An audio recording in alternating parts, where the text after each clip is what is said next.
Salut tout le monde, vidéo un petit peu spéciale aujourd'hui, non seulement parce que tournée en extérieur, mais aussi parce que je vais faire quelque chose que je n'ai encore jamais fait sur cette chaîne, à savoir donner mon avis et une petite critique d'un film, en l'occurrence Au poste de Quentin Dupieux.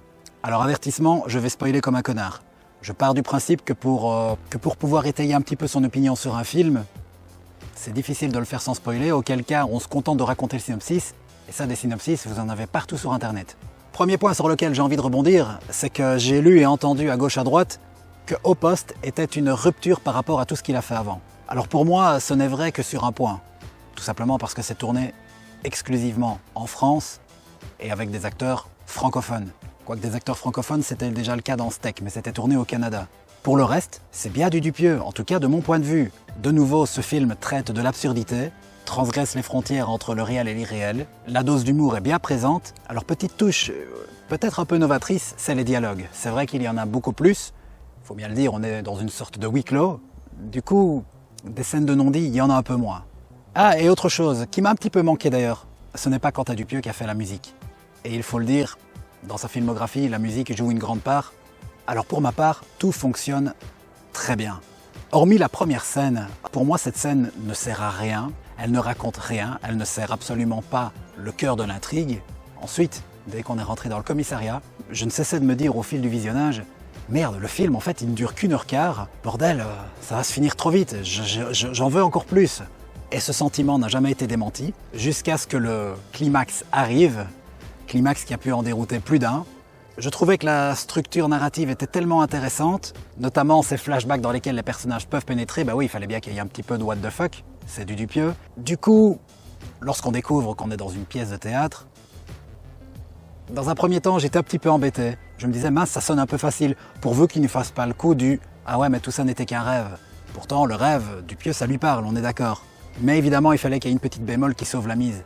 C'est qu'en réalité, le personnage suspecté de meurtre, joué par Grégoire Ludic, que je ne connaissais pas et que je ne demande qu'à connaître davantage d'ailleurs, eh bien lui, il n'est pas dans le coup. Pour lui, c'était un véritable interrogatoire et c'est quelque part là que réside la saveur du film, du point de vue du fond.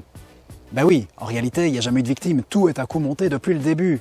On peut alors penser que Benoît Poelvoorde n'est même pas un vrai flic. Et puis on va comprendre à la fin que si, probablement que tous les autres, tous ses complices, de ce qui ressemble en réalité à une grosse caméra cachée, ben eux, ce ne sont probablement que des comédiens, mais lui est réellement flic. Et pour moi, le message de ce film, c'est « il n'y a que l'intention qui compte ». Vous savez, quand vous offrez un cadeau à Noël à quelqu'un, et puis vous voyez bien qu'il ne l'aime pas trop ou qu'il l'avait déjà, peu importe, ben il va vous consoler en disant « c'est pas grave, c'est l'intention qui compte ». Mais pour moi, c'est un peu l'idée du film. Donc bien sûr, Fugain, l'accusé, n'a pas tué la victime, ni même la seconde victime d'ailleurs, puisque vous le savez, ben elle s'est tuée elle-même. Là où il est coupable, c'est évidemment de ne pas avoir signalé le meurtre. Quelque part, il en fera au bon déroulement d'une enquête, en dissimulant le cadavre. À ce moment-là, on est peut-être en train de se dire « Ah, qui sait, il est peut-être coupable de son premier meurtre ». Au final, on sait que non. Mais je pense qu'il a dû se dire qu'il n'arriverait jamais à s'en défendre. C'est vrai, ce serait difficile de ne pas penser que c'est lui qui l'a assassiné avec l'équerre, on est d'accord. C'est plus qu'improbable de mourir par accident tel que ça s'est produit. Peu importe. On a donc découvert qu'il a dissimulé le cadavre, et du coup, il est jugé pour son intention, l'intention de ne pas avoir agi. Et selon moi, c'est ce qui fait que Poelvoorde est un vrai flic et qu'il l'arrête et qu'à la fin, il va réellement aller en prison.